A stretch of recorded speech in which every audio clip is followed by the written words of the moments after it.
Back to news. కొత్త సంవత్సరాదిలో మహిళలకు good news చెప్పబోతోంది Chandrababu సర్కార్. ఉచిత బస్సు ప్రయాణం పథకం అమలుపై జరుగుతోన్న కసరత్తులో భాగంగా మంత్రివర్గ ఉపసంఘాన్ని ఏర్పాటు చేసింది. ఈ పథకాన్ని అమలు చేస్తోన్న రాష్ట్రాల్లో పర్యటించి ప్రభుత్వానికి నివేదిక ఇవ్వనుంది కమిటీ.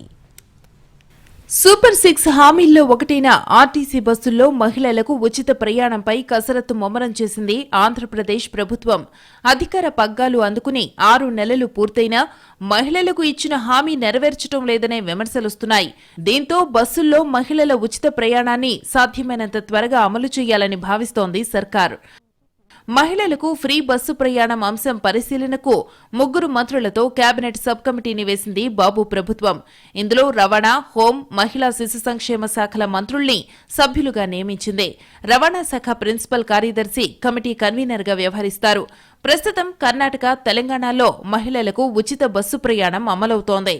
దీంతో ఈ 2 రాష్ట్రాలలో అధ్యయనం చేసి ప్రభుత్వానికి నివేదిక ఇవ్వనుంది మంత్రివర్గ ఉపసంఘం. ఆంధ్రప్రదేశ్ ఆర్థిక పరిస్థితుల కారణంగా ఈ హామీ అమలులో జాప్యం జరిగిందని అంటున్నాయి ప్రభుత్వ వర్గాలు. వచ్చే ఏడాది మొదటి 3 నెలల్లోనే మహిళలకు ఉచిత బస్ ప్రయాణాన్ని కల్పించే అవకాశముంది.